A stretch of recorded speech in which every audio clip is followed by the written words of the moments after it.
Well, my first guest tonight is Omar Bartolf. He is a professor of Holocaust and Genocide Studies at Brown University. He's the author of numerous books on war, the Holocaust, genocide, and anti-Semitism. He joins me tonight from Cambridge, Massachusetts. Professor Bartolf, it's good to have you back on the program. You and we spoke late last year, I think it was around November, right after you had written a piece for the New York Times in which you said it was crucial to warn of the potential for genocide before it occurs. And you added in that article that there is still time to do this. Now, that was November. Here we are in January. Is there still time? Well, that's a very good question, and I guess that the International Court of Justice will have to determine that, or at least debate it. Look, I mean, my own sense is, and I've just read all 84 pages of the South African file to the ICJ.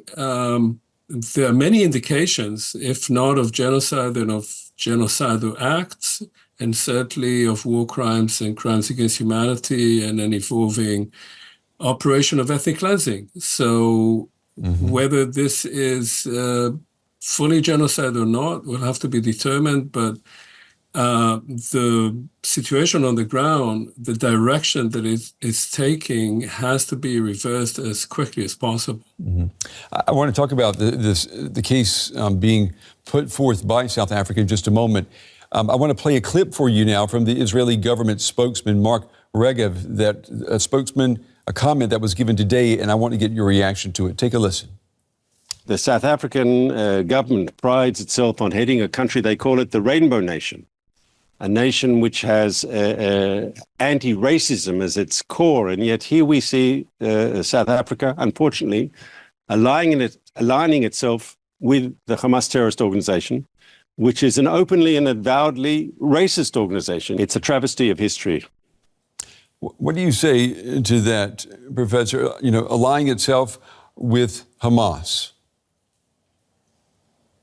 Well, I mean, let's face it, it's nonsense. I mean, I don't know whether Regev read the filing by South Africa. It does not align itself with Hamas. It talks about extremely violent actions by the IDF against the Palestinian population of Gaza. Now, if Regev, as many other spokespeople, generals, politicians in Israel, thinks that Hamas and the population of Gaza are the same thing, then you could say that. But that means that statements that were made against Hamas by various spokespeople in Israel were actually directed at the entire population, which is very much the case. That is, there is a kind of confusion between Hamas, which is a terrorist organization, and it would be a nice thing if it could be removed from Gaza, and between the 2.3 million people who live there,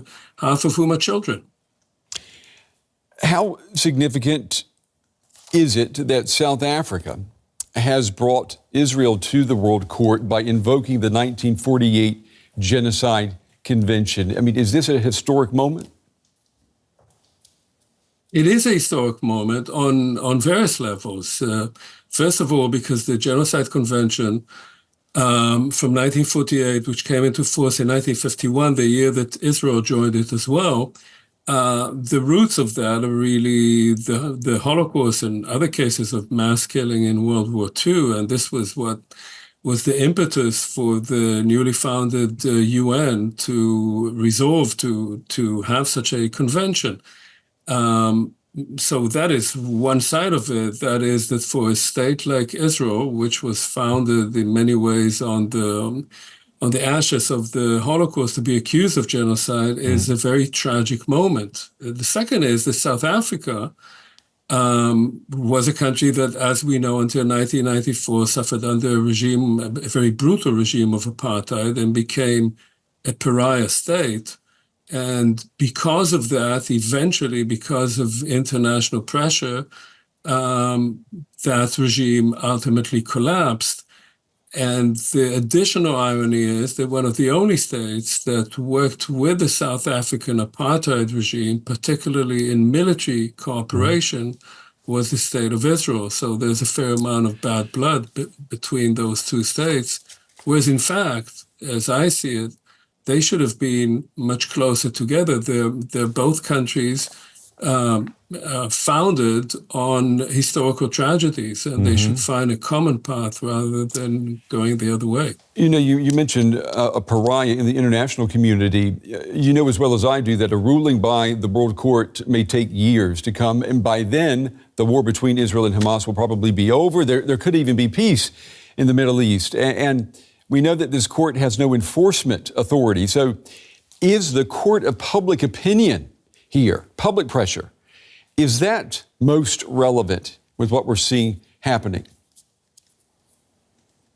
There are three things that are relevant, I think. One is that you will have an international body of 15 justices plus one from South Africa and one from Israel, happens to be a very distinguished jurist, who will adjudicate this case, who will deliberate it, and that's important on its own. The second is, yes, that there will be pressure simply because of the fact that the ICJ would be talking about it. The third is that South Africa, aware of that the deliberations could take a year or longer, but could be several years, is asking for provisional measures. And those provisional measures can be decided on by the ICJ in the next couple of weeks. And those would have much more, even if they're not implemented, which one expects they would not be, would have a much greater immediate effect of pressure both on Israel and not least on the United States. You have said, and I think you said this when we talked last year, that it's important to show that a country is sliding towards genocide when it is sliding towards genocide. That means, though, that the presence of intent has to be there.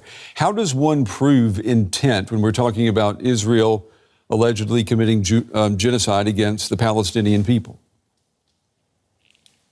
So, you know, even when I published that op-ed in the New York Times in early November, I cited many cases of Israeli political and military leaders, people with executive powers, making genocidal statements, or statements that could have two implications. One is that they incite people and they incite soldiers. And when you have hundreds of thousands of reserve soldiers who are just Israeli citizens in uniform hearing their commanders and their political leaders making such statements, it of course has an impact on their conduct. And secondly, that is an element in proving genocide, which usually is very hard to prove.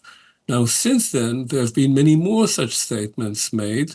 And in the filing by South Africa, there's a very long laundry list of statements from top to bottom around the country, even in the last few days, which, of course, some people in Israel say is crazy because this is not the moment to keep making such statements.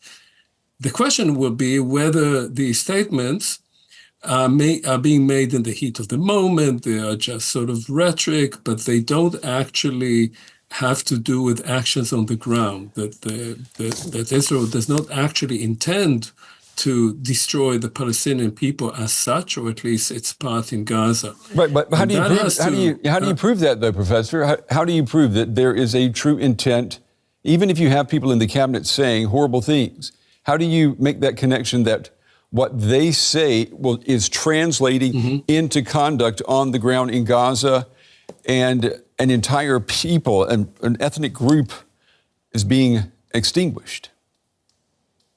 Correct. This is you have to make the link, and the link can be made or might be made by looking at what the actions actually are, and the actions have been that 85% of the population of Gaza have been displaced and are now mostly in the southwestern tip of the Gaza Strip, where they are also under conditions of lack of food, lack of water, lack of sanitation, lack of medical assistance. The places from which they were displaced have been largely destroyed, and that there's no clear plan of them ever coming back there, and no political horizon because the Israeli government refuses to speak of the next stage. But is that true, though? I mean, you're describing a humanitarian catastrophe. I mean, human suffering, we've seen the images, that is true. But can we say that there will not be a plan for resettling Gaza, for these people to go home? I mean, we know that there are mechanisms in place already to finance reconstruction of Gaza. No one is talking about the annihilation of Gaza and its people. Well, many people are talking about that in Israel. Statements have been made by two senior ministers in the Israeli cabinet precisely about encouraging the Palestinians to leave. Encouraging, obviously, is a polite term to pushing them out. Mm-hmm. I think that in a sense, we will know whether this is an operation of ethnic cleansing with genocidal intent or consequence, depending on what happens next. If indeed the plan is implemented for Palestinians to go back to where they were, to rebuild their lives, then potentially we could say, okay, this was very close, but it didn't quite come to that. 23,000 people were killed. Thousands and thousands wounded and mutilated, but maybe it didn't get to be genocide or ethnic cleansing because people came back. Yeah. But I'm not sure that this will happen. Final question before we run out of time. You know, South Africa, as you said, says it has a history of solidarity with the Palestinians, that they both have stories of apartheid, oppression to tell. Other groups in the world are also targets of all kinds of horrible treatment. I'm thinking about the Uyghurs in China, the Rohingya of Myanmar. It seems, though, that some get more attention than others, that solidarity likes to pick and choose too. Does it? Well, first of all, of course, it's true. I mean, we don't live in a fair and just world. But I would say that the only other case in which one state filed with the ICJ for a case of genocide was the Gambia about the genocide of the Rohingya in Myanmar in 2019. And this did go, was deliberated by the ICJ and is in fact one of the only precedents for what we are seeing now.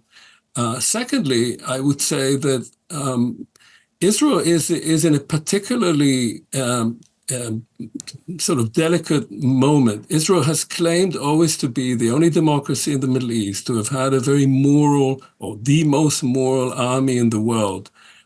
It has built itself on the legacy of the Holocaust. So for a country like Israel to be even charged with this is not just that it's unfair that people are going after Israel. It also has to do with a sort of lack of sensibility and understanding of its own historical, political position in the world by Israeli leaders. And that I find tragic internally, domestically, not only internationally, that Israel would bring itself to this point.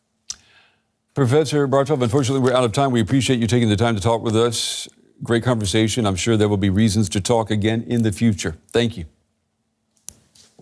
Thank you very much for having me.